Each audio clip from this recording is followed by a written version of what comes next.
12, 11, 10, 9, 6, 5, 4, 3, 2, 1. Can you hear me counting down while that's happening? Hey, No. yeah, I can hear you. How's everybody? Hey, what's up, everyone? Back here for another episode of Game Development, Multiplayer World Development, and for an exciting episode. Are you ready, GGG? You excited for I'm this one? absolutely ready, super excited. Got a new background and everything. He's got like the cubes coming at you. It reminds me of like Microsoft Windows. Like My so promise is to change the background and the Ooh. t-shirt on every Oh, session. building a bear. I This is love a it. good one. This is a Yeah. nice one. Yeah, it feels like we're in an interminable bear. You know, well, I don't know. Like all the prices kind of come up, but like not everyone's super excited. Weird area, but always building the bear. Absolutely. Cool, man. All right, let's go ahead and jump right into it. Today's episode is going to be a messy one. I can promise you that, because when it comes to client server real time architecture, especially for games, because you're doing so many when we slow down the tick rate, we're really going for like a server tick rate of like 30 frames per second, which is a lot, right? Like you're doing 30 things on the server per second, like taking all the inputs, updating the state, sending it back to the client, having to listen to all those things. If we make any bugs, it's going to be 30 times per second worth of bugs. So the debugging is going to be pretty tricky. I'm going to be using AI, so it's going to be helping me do some of this stuff. And so it may do something wrong. So we may have to then go in and debug it ourselves a little bit. So I could promise you this episode is going to be quite messy. But what I can also promise you is we have a vision in mind. And I'm going to show you right off the bat what that vision is. And then we are going to slowly iterate towards that until we get to that point where we can say, yes, this is exactly what we wanted. And I think that's a key thing to keep in mind when you're using AI in large code bases that are growing, is you want to keep in mind what it's doing. So you always want to see, what is it doing? Like look at it like you're merging pull requests where you're saying, okay, yeah, that line makes sense, and internalize it. Think about what it's doing so that you have the structure in your head, and then always have a vision towards where you're moving. And if you have that vision in mind, then eventually you can get to that point and you could say, yes, this is exactly what I wanted. That's a pretty tricky thing to do. But I think if you do it that way, then AI becomes a really good pair programming tool. If you do it in a way where you just sort of like ask it to do stuff and you don't really think about it too much, eventually you're going to have like a monster of a code base and you're not going to know how to move forward. So yeah, let's go ahead and jump right into it. Anything you want to say, GGG? No, just say hello to all the people on the audience. And if you have any question, please drop it on the chat and we will answer it as soon as possible. And have fun.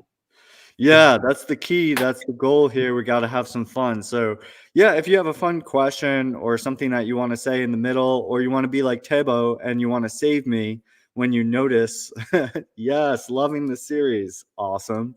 If you want to be like Tabo and you want to save me in a certain predicament and you see the issue, just shout it out and let me know. And that'll be really helpful. So awesome. Let's go ahead and jump in.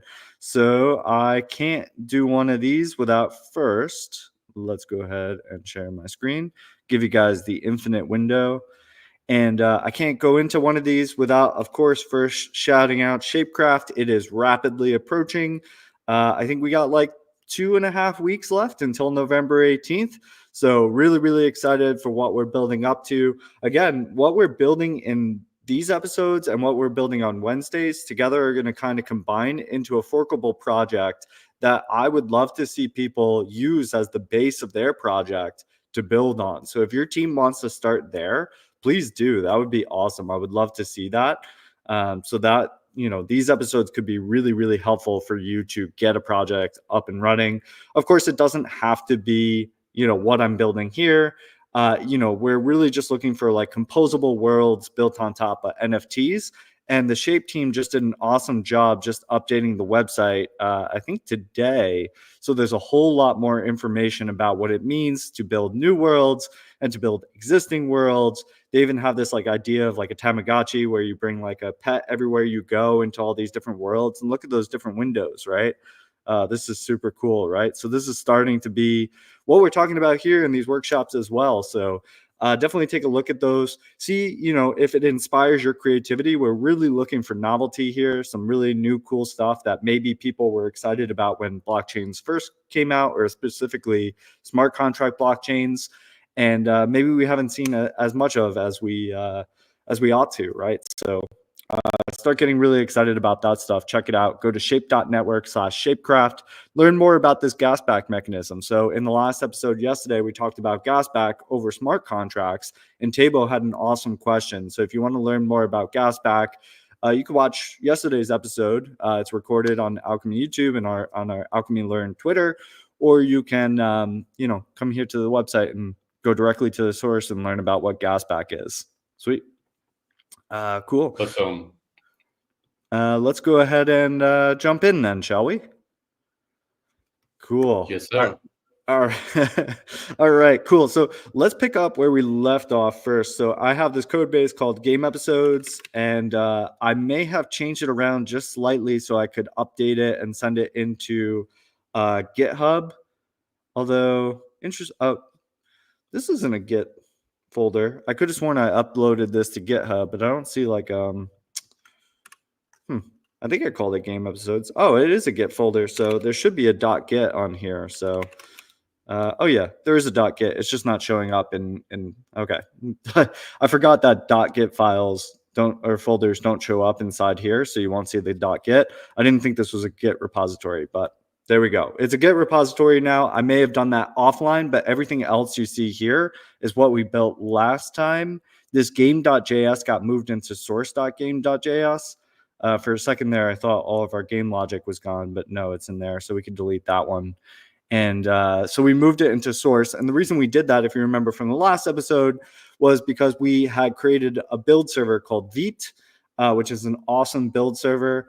Especially watching build servers change over time for web applications.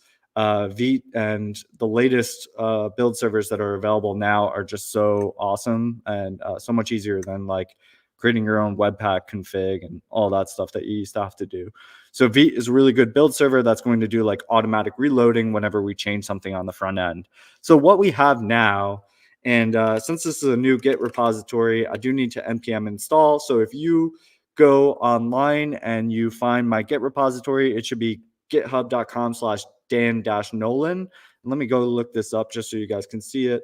If we go to github.com, Dan Nolan, and then you go to Mo Episodes. No, what is it?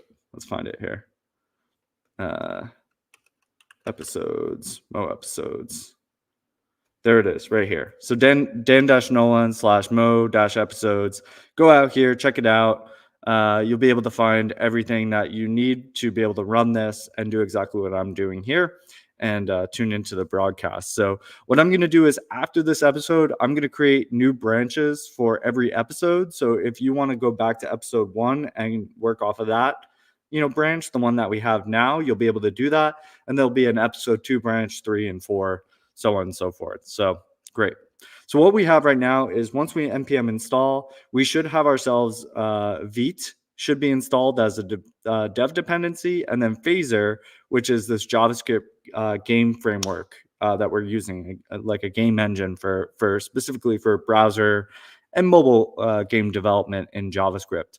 So what we're going to be doing here is we're going to be running this dev server. So I'm just going to go ahead and say npm run dev, and then this is going to run Vite. And Vite is just going to run a dev server where we can serve our assets and get automatic reload. And I'll use this one over here to sort of pull this up. And this is what we left off with last time, right? The little blobs are running around all over the place. And we have the hero who you can kind of see. We can move, and we could zoom in a little bit to see how that's going. This is basically where we're at, right? And the blobs are running away. And I wonder if anyone did any homework assignments. If anyone actually is out there and has a repository where they fixed the slimes, I would love to show that off as well. So if you see that, GGG, let me know, and maybe we could try running that as well. Absolutely.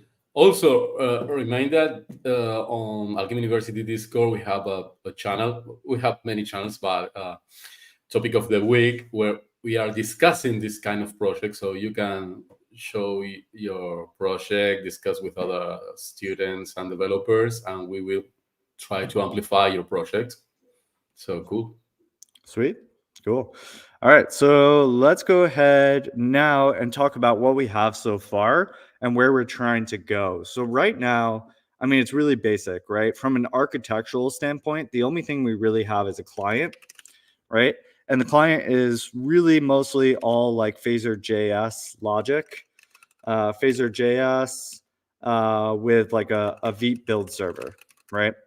And so the problem with this, if we're trying to build a multiplayer world, is and especially one that's online, right? I mean, you could imagine like maybe breaking up the keyboard so that you could have a client that we could have two players running around this same screen right here. If you were next to me in my location and we could both run around the screen, right? And just hit different keys on the keyboard and play it that way. But if we want to do this online, we really need to be able to not only have another client somewhere, so somebody else is going to have a client, like say GGG also downloads the game in his browser. If I run another client right here, right, like this could be GGG running it in his browser. He comes over here, he's going to see something completely different from me, right? Because it's just downloading the game and it's just running the game logic, right? So we have no way of really communicating right now. We don't have any way of like sharing state, which is where we want to get to. We want to get to the shared state, not only on a server, which is going to do most of the sharing of the state in like that rapid, like 30 frames per second. But then we also want to have shared state over blockchain, which is going to give us that full trustlessness of data that lives forever. And that's where we want to get to for episode 4. So we have shared state that's going to be kind of on top of both of these clients. So let me just sort of like think about it this way, right? So we'll have like a server up here, and the server is going to, its job is to basically take in. Now, again, this is a key thing, a key property about a server. For a server, we could do like client side, we could do like validation of client inputs in the server. You want to do most of the game logic in the server, or anything that you really don't want the clients to be able to cheat on, right? And then in that case, we're trusting the server owner, whoever is able to deploy new code to the server, to do this in a way that is, fair, right? Anything that we put on a chain, one step up from here, any shared data on the chain is going to be totally trustless, right? So the more we can move logic into a chain, the more trustless it'll be. But a server, we can sort of create incentives on a chain such that servers can sort of collaborate with each other. And we know that they have like a shared incentive to provide a good gaming experience at the end of the day. We're going to eventually get to this point where we're going to bring in the chain and talk about multiple servers. So you can kind of think of it as like a hierarchy where you have a chain and then it runs incentives for multiple servers. And then you have many, many clients connected to each server, right? But for now, I'm going to take away the chain and just kind of keep that as a thing we can all think about. And we're just going to really have the server. So what's going to happen with the server is you don't want to let the client decide anything, right? If the client, like if I'm downloading this code into the browser, right? Technically, I can come in here and with browser tools, I can find the script and I can like change the player's position. And even if you like, from the client side, if we decided that we wanted to let the client decide what the player's position is, the player's position could be like X50, Y100, and then it decides like 2 seconds later that now it's X500 and Y100. It moved 450 pixels in 2 seconds. And if you allow the server to just like take the player's position and be like, oh, okay, that's your position, right? And then it updates its internal game state over here. So then it like updates the game state, and then it tells player 2, hey, this is this guy's client. This is where he is. And that client over here moved from position 50 to position 500 in 2 seconds. You can imagine what that would look like on this other client, right? Where you're just seeing them just jump from one position to another. And you're like, hey, what the heck? Like, they shouldn't be able to move that quickly. They're clearly cheating. And that's because the server allowed the client to do all the positioning, right? Which is not what we want. Really, what we want to take from the client is like just this, like, I want to move left, right? And then the server says, okay, based on how whatever you could imagine, like in a game that's like more complex, maybe the player in the client has like a bike, so they're on a bike so they can move a little bit faster, or maybe they have special shoes on so they can run really faster than another player can run. So on the server it would have that game logic, and it would say, okay, based on game logic, you move this fast, so now your position is X72. Update game state, and then it's going to send it over to this client, right? And then this client is going to render that player, and it's going to do the same thing where it's sending up to the client, to the server, its position whenever it wants to change, right? Now, one thing, this is basically where we want to get to by the end of the episode today, is where we can see a player moving around on one client and then moving around on the other client, and having both of these clients being able to see each other across these screens, right? And this is pretty ambitious to get done in one episode. Thankfully, we have like our AI tools, which is going to make this a lot easier. So we can just like quickly ask for like, hey, could you install a socket library, and can you like take the game state and like send it back down? So we should be able to move pretty fast on this. But this is basically where I want to get to at the end. Now, you can imagine, though, that there's a problem here, which is if we're just accepting inputs from the client, you could say, I want to move left, and you could say it like 50 times in 1 second, right? And by doing that, by saying, I want to move left 50 times in 1 second, if the server's just taking in the inputs, and as soon as you say it, it's like, oh, okay, then I have to update your position. You could basically like, I mean, you could multiply this up. You could say, I want to move left 5,000 times in a second. If the server is just accepting your inputs, then it's just going to move you left 5,000 times in 1 second. And you're sort of dictating how fast you move in the server code. So really, another thing that we're going to have to do in the server is we're going to have to establish what's called like a tick rate, or like a number of times per second that it's willing to take in your input, the latest input from the client, and then update the game state based on that. So we may be able to incorporate that in here. First, I just want to sort of like do the dumb, naive way, which is just take the inputs from one client, update the game state, send that game state back down to the clients. Not only is the game state going to be sent to this client over here, it's actually going to be sent to this client here too. So the clients are not actually going to update. They are going to like tell the server what they want to do. And then the server is going to tell it, okay, here's the game state. And then based on that, the client is going to update and then render, right? So the client is actually not doing any game logic. It could do what's called like predictive game logic, where it sort of predicts what the server is going to do. And then it like, to kind of smooth out the gameplay, it goes ahead and tries to like just assume the server is going to move you this way or do this thing or whatever. But really, the clients want to be beholden to the server, right? This is a server authoritative model. In other words, the server is in charge, right? The server determines where you are. It does all the game logic and then says, okay, here's the new game state. And then the clients just render that, right? So the clients are kind of acting like as like dumb sort of terminals, where they're just taking in your input as a player. They're sending it to the server saying, here's what the player wanted to do. And then the server says, that's a valid input for where you are in the game. So yes, I'm going to update the game state, and here's the new game state. And ideally, as much as we can, the goal here is to minimize how much information we want to send over the wire, right? Because you can imagine if this is happening 30 times per second, that's going to be a lot of data that we're sending between the server and all the connected clients. That's why in the first episode, I was worried that if we had a bunch of people connecting, that it would start to lag a little bit, because I hadn't done a lot of consolidating the game state. I hadn't done a lot of that. I've done just like a first pass of what we needed to send over. But of course, on the flip side of that, the more you consolidate the game state, you have to be thinking about how a client could potentially cheat, or maybe like bugs that come in because you didn't send enough information to all the clients that are connected.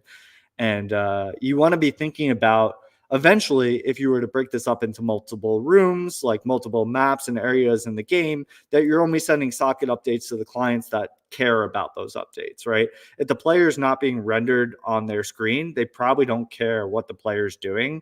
Like if you ever played like a massive multiplayer online game and you're in like the very beginning town, you probably don't care about what somebody's doing, in the end game state where they're like fighting a major boss. So you're not going to get updates about that sort of thing, right? So this is basic like real-time client server architecture, and this is where we want to get to. So that's what we're going to go ahead and jump into next. GDG, any questions come in on the architecture side? Anything we want to cover here before? Yeah, just quick question that could be interesting just to recap. Yeah. What kind of technology are we using right here? Libraries, framework? Yeah. So I'm going to let AI decide a little bit of that, although I'm going to tell it, hey, let's use Socket.io. I've used Socket.io before and I like it. And it's the right amount of abstraction that I want for this project, where like you don't have to like, I don't know, manually change everything over to JSON or set any like weird parameters. Socket.io handles a lot of that for you, and it gets out of your way very easily. So you could just emit and listen for different things. So on the the WebSockets here, both on the server and the front end, are going to be Socket.io. And Socket.io, for anyone who's familiar with it, is a JavaScript library. I don't think they have any other adapters for any other library. Maybe they do. They probably do. But on the back end, we'll be running it with Node.js, so we can install Socket.io and be able to listen for messages and then be able to emit them back to the front end. And that's going to be nice too, because now we're not going to be like, we're not going to be working in two different languages, client to server side. But if you're working on a team in the hackathon and maybe a more performant server side language and you want to use that on that end, that's totally cool by me. But in this case, we'll keep it simple, do JavaScript on the front end, JavaScript on the back end. So Node.js server on the back end using Socket.io. Awesome. Sweet. And then I think that's it. I don't think we'll have to introduce any other libraries. Maybe NodeMon to just like keep the server auto reloading, which is going to be kind of like V on the front end. It's just going to recognize when you save and it's going to auto reload, restart the server. One thing we do have to watch out for is if we're restarting the server, then right now we have not introduced a database. So that is something we're also going to have to introduce in here, right? The chain kind of acts as a database, but like a long-lived one that like represents like the ownership of players. We're also going to have to introduce in here like a database that is just like something that keeps track of like player positions, so that if the server restarts, stops for whatever reason, runs into an error, or we want to connect multiple servers, something like that, we have like a database that keeps track of all that information. Or maybe the server doesn't want to keep the player's information in memory when they're not connected, so it keeps it in the database and then goes and grabs that information from the database when the player reconnects, that sort of stuff. So we'll eventually want to connect a database. That's also out of scope for this episode, but we'll get that in there as well. Sweet. Cool. All right, let's jump into it. So I've set our timer for 2:00. We don't have too much time. I want to keep these episodes to an hour as much as I can, but I think we can get enough done to get where we are here. So let's go ahead and jump into it. And as I promised, this is going to be pretty messy. So let's go ahead and do it. So this is right next to my phaser game. So I'm going to keep one over here, and then I think we are good to go. For debugging, I may have to put these two together on the same screen at some point. I think it may be helpful, but for now we're good. All right, so now we just have a client, right? So the first thing that we want to do, and I like to work in steps. You can go for the Hail Mary, right? And you can sort of just ask the AI to just build everything for you, just explain everything. But it's nice to work in steps so that we know like where it's going to. So let's just kind of work in steps. The first thing that I want to do is I want to break up my project into front end and back end. So that way I have that Node.js on the back end. I have my Vite front end project with Phaser. And all I want to do right now is just from the client broadcast all of my updates, right? So the server is listening for the updates, it hears them, and it logs it out to the terminal. And if we get up to that point, then we know at least the sockets are working. And then we could add in the part where it sends back the data, and then we render the player based on that data. And then finally, I think we can move to the model where we are having multiple players. And so then when a client hits the server says, here's all the players that are connected, and then it renders each player in turn. So those are the steps, really the 3 steps. So the first step, what we're going to do is I'm just going to clear this out for now and stop my front end so that we can kind of move these files around. So I'm going to ask AI here to kind of help me out a little bit. What we're going to do is I'm going to say, hey, can you help me? Like GDG said, you want to be nice to your Claude friend. Please. Hey, good morning, GM. Hey, good morning. Is it morning for you guys? Can you help me? What we want to do is we want to restructure the project so that there's a backend written in Node.js with using socket IO, and it's connected to the front end. All we want to do for now is broadcast the player inputs to the backend and log them out to the terminal. Yeah, that's pretty good. So if we can get that far, then we're in good state, and then we can kind of play around with there from there. Oh, it's a good morning back. we have good more. You are safe. Yeah, I won't be the first ones eliminated. All right, sweet. So let's go ahead and do a client and a server over here. And for our client, we're going to move everything in here. So let me see if I can get all that. Pop it into my client. That's going to move in there. And then for the server, everything else is going to go in here. So that's basically what they have. Also, they put the git ignore up at the top, which I like. I think that's a smart move. Let's move my git ignore to the top, and we'll keep that there. Yeah, good idea. All right, so server side, the package.json, very smartly, it's going to use Express, which is interesting. I wasn't planning to use Express. That's like a like a routing API thing. I don't know what you call it, like server setup, so you can do like routes and everything on your backend. I don't know what it's using that for, but we'll take Express for now. That could be useful. So let's just go ahead and pop open the package.json, and we'll put that in there, and then we'll see if we can take Express out eventually. Because what is it using it for? Okay, so API keys, private keys, some kind of keys, probably. So it looks like it's using it Express. It's creating the app, and then is it using the app? Create server. Oh, it's using it for the HTTP server. So eventually, I mean, we could do these get and posts. And then I guess interesting. Does like I guess maybe IO on connection. So IO here. So server is coming from socket IO. Okay, so it's just passing in the server to socket IO, and then socket IO is then able to basically make use of Express with these configuration settings very smartly. I don't know if you guys have run into this before, where you run like a Node.js server and you run into like what's called CORS issues, which is like cross origin requests. I don't know, but it stands for something basically saying that you didn't specify which clients were allowed to access your server. And if you want to have like a server on localhost 3000 and you want to have a client on a different port like 5173 in this example, you do need to specify these rules. So that's a really annoying thing to watch out for. And so maybe here the smart thing to do was to just set that up with Express so that socket IO already has like the CORS rules set, so we don't have to like manually set those headers. That's a really annoying thing to run into, and it probably just saved us quite a bit there.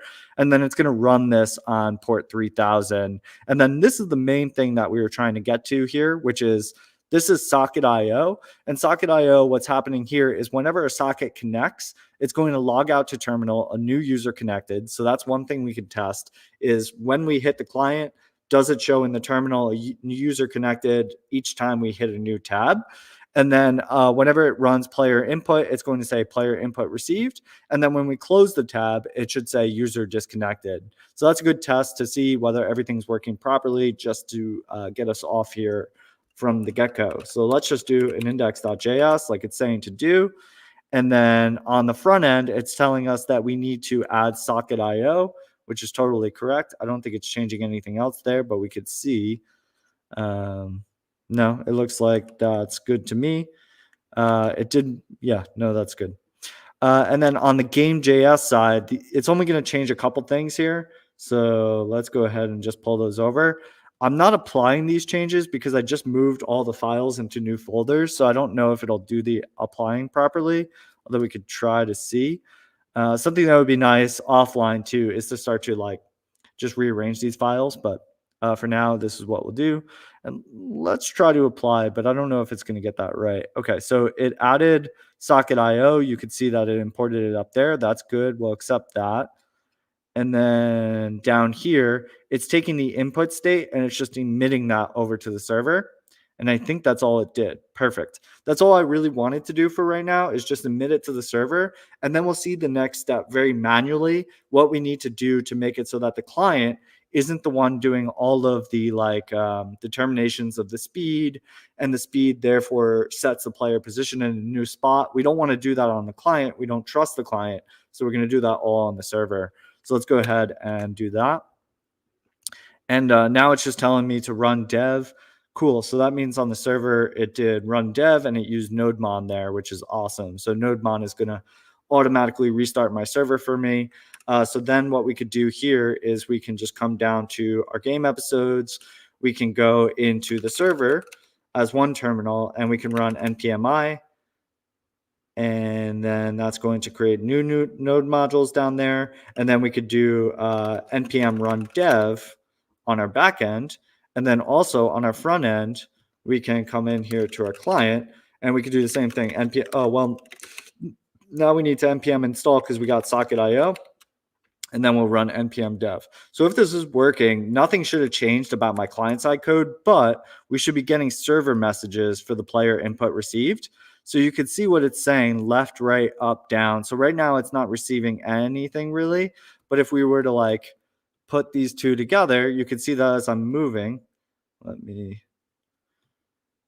hard to do this all on one screen, right? But as I'm moving, you can see it's getting like, when I go down, down is true. You could see that there. When I go up, up is true. So it's getting the inputs and it's like sending it over like constantly. Basically, anytime that any input is received, it's sending it through. So we're getting a lot of inputs. This is where I'm saying like debugging, it's tough with these things because you're getting a lot of updates from the client and into the server. So yeah, cool. So that is good. We're in a good spot so far, where we have set up our server and our client, player input received. Let's go ahead and just close these out for now. I'm going to ask AI to move us to the next step because I feel pretty comfortable with where we got up to here. What I want to do next, and let's just start a new chat so we can start from scratch and it has all the files in the right locations, is the next thing I want to do is I want to make it so that the game logic actually happens on the server. So what do I mean by the game logic? So the game logic right now in the update, you can see what it's doing is it's taking in the input state from our cursors. That's like our arrow when we're moving around. And it's basically taking that and it's setting the player velocity using Phaser. So Phaser, the nice thing here when you're just doing client-side code is you can use Phaser to do a lot of the physics stuff. The tough thing about when you're moving to a client-server model is the server has to do all the physics logic, right? So then you end up writing it a lot yourself, or you have to import a library that does like physics calculations. Fortunately, AI is pretty good at that too. So we can kind of ask it to help us with like velocity stuff, and it'll kind of figure that stuff out for us. So I think for client server games, especially when you're just starting out, I'd be careful about trying to come up with games that have like too advanced physics, because you're going to have a lot of trouble For one, just trying to like demo it out and play around with it and get it to a point where you're happy with it. But then for two, actually writing the code or getting a physics library that runs it, right? Because now you have to have the client send in the inputs, and then you have to have the server do some game logic, send it back to the client. There's a lot of places that bugs could be in there, where as like with client side code purely, it's much easier to like do more advanced physics stuff. So I would just try to keep your games a little bit simpler when you're doing this sort of model, at least at first, as you're first trying to learn this stuff. Cool. All right. So yeah, here what we're doing is, like I said, we're just going to try to move the game logic to the server. So I think all I could tell AI in this case is, hey, can we please move the game logic purely to the server so that player input comes in, the server decides where the player should be, and then it sends the game state back to the client over the socket. Then the client updates the player position based on that new game state. And I think that should be enough for it to understand what I mean there. So yeah, let's go ahead and try that.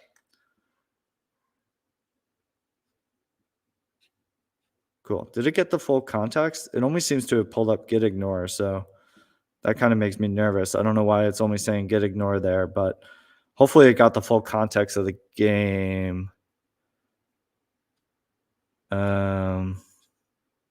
Maybe. I want to make sure that it did. I'm a little bit nervous about that, because so when it doesn't get the full context of the game, then it doesn't necessarily, okay, it says keep all the animation creation code. Sometimes when you're working with AI, right, like these, especially in Cursor, in this case, for some reason, it didn't show me the full context. It made me think that maybe it doesn't know about all the files, and then it would like try to recreate all the files from scratch. But I think it does here know about all the rest of the files, so that's good. So if we go over to the game, this is the front end game. And so what it's trying to do here is it's removing the game logic and handling only the input and sending that over. And then on the update, so it's just basically taking that and sending it to the back. I don't think for right now it's actually going to render the player's position. Oh yeah, it does it right here. So it's actually listening on the front end for this new game state to come back from the server. And when it gets that new game state back from the server, it's going to set the player's position. And then maybe it's also going to set the slime's position. Oh, that's interesting. I didn't even ask for that. So maybe we'll get slime's position here too. That would be sweet. That was not my intention to get to that point. So we'll see. I'm like, I want to keep the slimes kind of out of the equation for the moment, but we'll see if we can get there. Okay, so the first thing it did up here, I thought it did something up top, but maybe not. So on game state, that's when we're actually going to do all this stuff. Is we're going to run every time that we get a new game state. So the server is going to sort of dictate when we get all this stuff. Again, you may need to do some like smoothing out on the client there, but that's good. Okay. So let's go ahead and do that.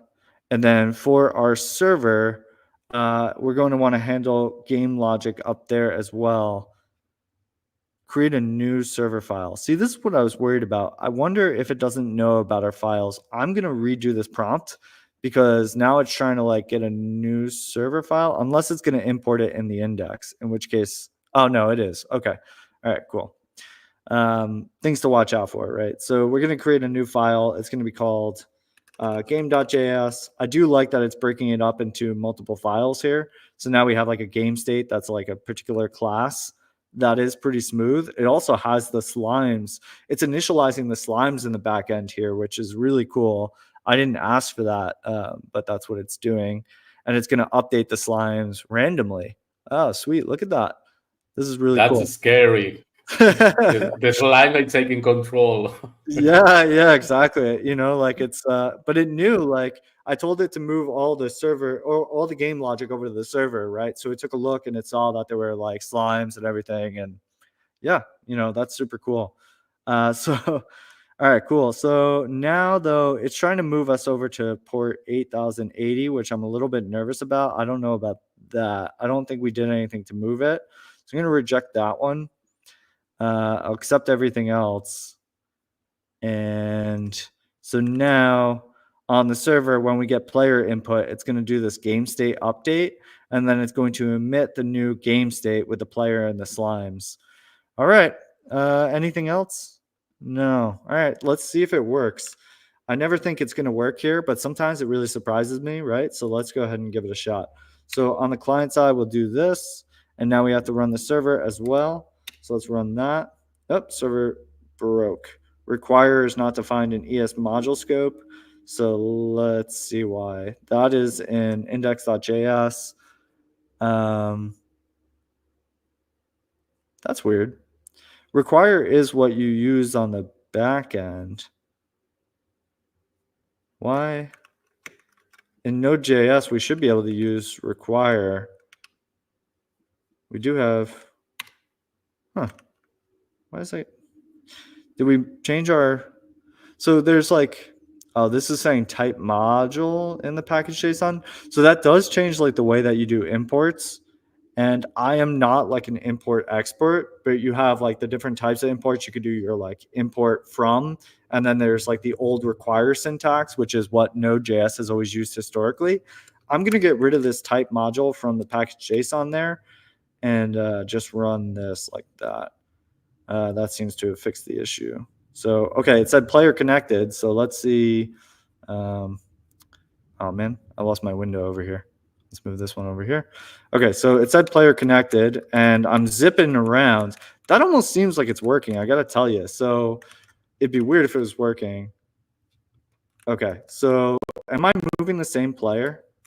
Oh my god, that's kind of cool. It's like now the game works where you're moving the same player, but are the slimes the same on both of these? Let's see. Yeah, I think the slimes are in the same position because when I refresh them, the slimes are gone. We'll have to see if one comes back. If one comes back into frame, I'll move over to the other tab and see it.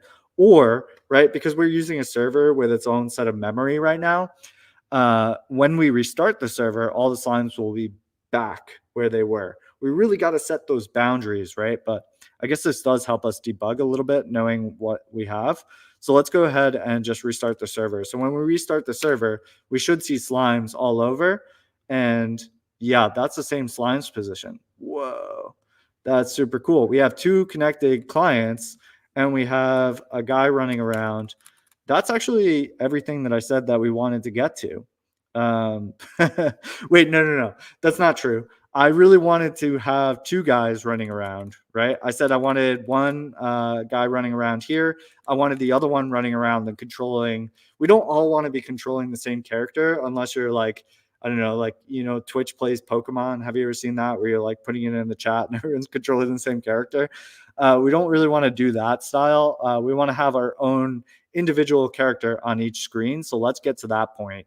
So that's going to be the next step here. But man, that was way faster than I thought it was going to be. I told you guys it was going to be messy, but that was smooth.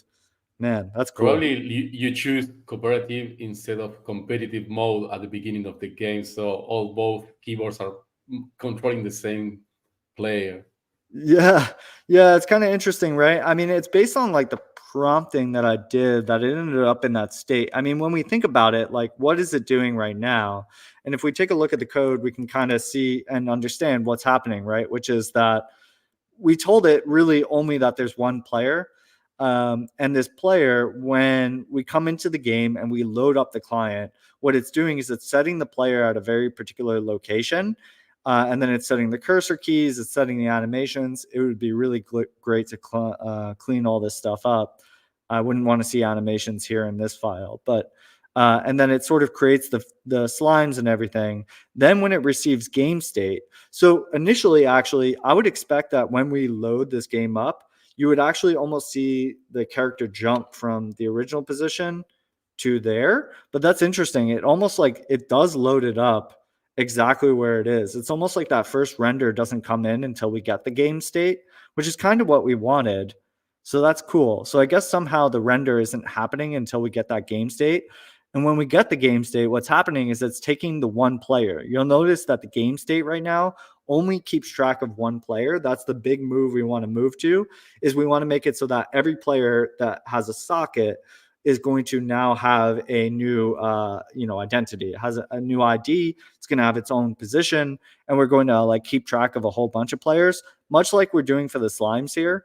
For the slimes, it's taking an array of slimes, and for each of the slimes, it's going ahead and it's rendering them, right? It's basically saying, here's where the slime is, create a slime at this position, and then put the position here.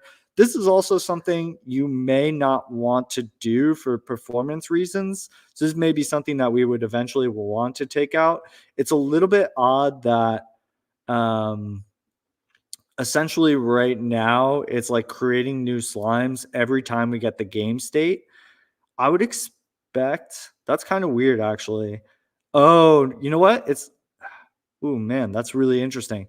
It's not creating new slimes every time we get the game state. It's actually using the index of the slime. Man, that's really interesting. It's using the index of the slime to update its position, and it's saying if that slime doesn't already exist, then create one. Otherwise, move it to this position. That's kind of like a little bit quirky code, because if your array on the server side and your array on the client side don't have the same indexes, right? Your slime 5 doesn't match up with slime 5 on the client, then you're going to have weird bugs, right? Because it's really using this like implicit index of the array to sort of figure out which slime you're referring to. So that's not the greatest way of doing this. These are the things this is why it's important for you to understand what it's doing, right? So that you can like come in here and now you could say, maybe that's not the greatest architecture. We want to get to this point where each slime has its own individual like ID, and you instantiate it on the server. And then on the client side, we refer to it by its ID, not an index, which could be super buggy. I wouldn't love this, but it works, right? I mean, we can't be too upset here. And I won't say anything to the AI to make it feel like I'm second guessing its code. It works perfectly the way we expected it to. Cool. So, yeah, I'm pretty happy with this. Let's go ahead and move into a position where we are getting multiple players, right? So for every socket that connects, we want to keep track of that player, and then we want to go ahead and apply that. So let's do that. New chat.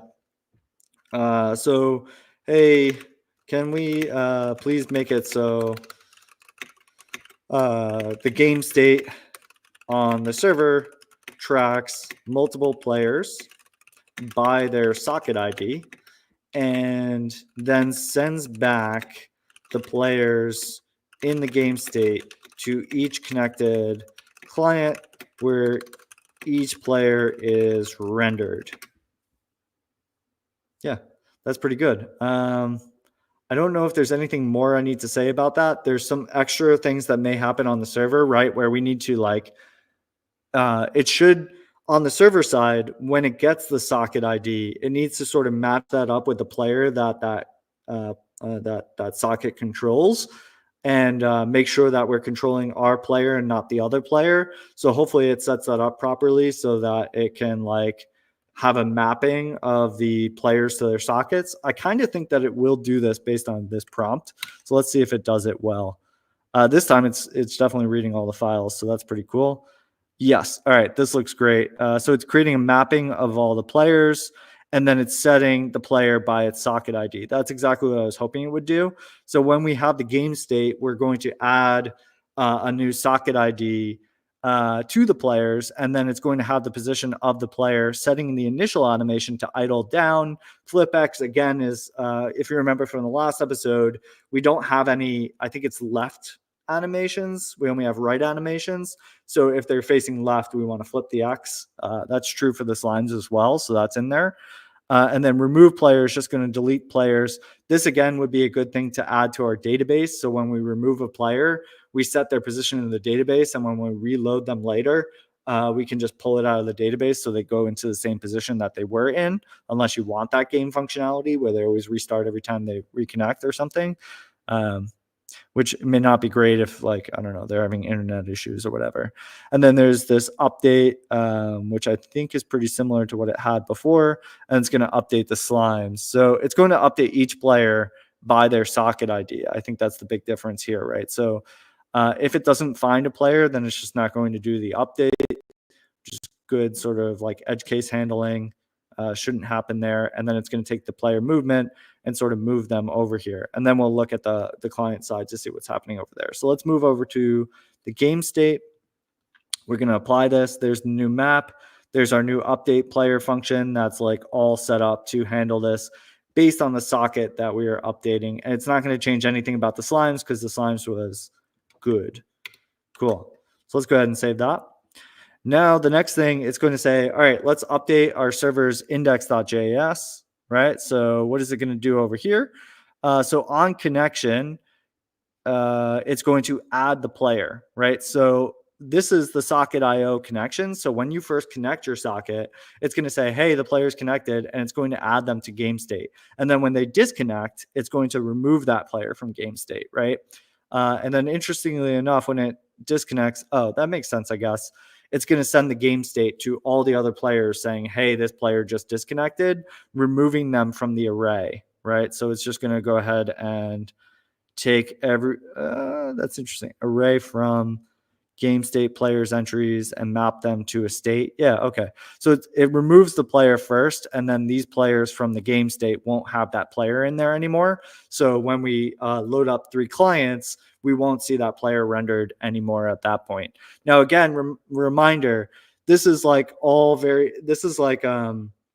not happening on a set interval, right? So this is not super good because we're just sort of taking in inputs from our players, and the server is basically just like saying anytime anything changes, like just let everyone know. We want to let the server be a little bit more choosy about when it sends inputs and updates. So the server should really be dictating that. But for right now, I think this is going to work perfectly. So on our server, let's go ahead and apply all this. That's everything we wanted there. And then lastly, on the front end, now there should be a lot of changes over here. So that should be it, right? That's all we're going to change. Let's go ahead and apply this, and then we'll take a look at it from this perspective. So one big thing that's happening here, you'll notice, is that, okay, so now instead of doing just one player, we're creating a player's map. So on the client side, we're keeping track of just like an array of players. That's what you can think of as a map. This is like a JavaScript object. I don't use it that often, so if it's unfamiliar to you, you could just think of it as like a hash map. You're like, it's a way to keep track of a bunch of players and be able to look them up. And when we come down here, okay, so it's not going to do idle down by default, and that's a good idea because the server is going to decide what the player's state is. So we're going to get rid of that. Now, what it's going to do is when we get the game state, it's going to, for each player, it's going to get the player from its players mapping. And then it's going to go ahead and create the sprite if it's not already created. So this should only happen the first time the player is connected, either your player or somebody else's player. From that point on, it's going to go ahead and update the player's position and their animation. So that seems really good to me. That's kind of like the slimes where it's updating each one. And then it's going to remove disconnected players. Keep in mind that on the client side, we have this mapping of all the players to their ID. So when you disconnect on the server, right, we want to also disconnect on the client. So that's super cool that it did that there as well. And yeah, I'm pretty happy with that. That seems pretty great. All right, awesome. I think it's doing everything super well. So you can see the players are connecting and they have their specific like socket IDs. So that's cool. Let's see if, oh man, this is everything I wanted to do. So cool. And I did none of it, right? I'm just the prompting guy. You got to kind of know with your prompts what you're trying to do, right? Like, and that helps a lot. So much so that like this went just super smoothly because I knew exactly what end state we wanted to get to. The code I don't think is perfect, but we can get there over the next few episodes. And yeah, I think in the next episode, what we want to introduce is the database. I want to show you also the tile set. So how you would actually render a map behind these two. Maybe we'll add boundaries for the slimes. And then after that, really, we want to get to just being able to render something from a chain, right? And we'll talk about, the differences between the trust levels we expect for the client, the server, and the chain. And then we'll actually get some on-chain data into this game and think about what that enables for our players and kind of the cool things that we get from there. But this is pretty good. Pretty happy with it. Yeah. Awesome. So now you need to expose your IP and port so all we can join your server, your computer, and join the party. That's a good idea. I wonder if it'll work. I do have No, don't do it. I could do it, right? Ngrok. Let's try it. 5173. All right. Think twice. No. All right. I haven't used Ngrok in a while. Yeah. Oh, it's an old version. All right. Yeah, I'm not going to do it. But in the next episode, what we can do is we could take this and we could set it up so that we could deploy it. That may take a little bit of work just to get it so that the wherever we deploy it to, Vercel or Heroku, we just need to set up all like the build scripts properly so that when it deploys, maybe I'll do that offline, right? Because that piece will be kind of just like setting up the package JSONs correctly. And so next episode, we can actually like all play this together. That would be kind of cool. So yeah, let me do that offline. I think the only thing I really need to do is just set up like a top level package JSON that goes in and calls like the build for the client side to like build all of this into something like executable on the server, and then something from the server to then render everything. That takes a little while. It's a little more boring, so I don't want to do that here. I'll do it offline, and that way we can all play this together. And then next episode, we'll basically pick up from the same spot, but with the ability to deploy this to Heroku, which would be cool. Awesome. And I see a couple of artists here in the chat. So another homework could be provide or create some cool sprites, graphics to populate this world, some obstacles, some new characters, and we can include it.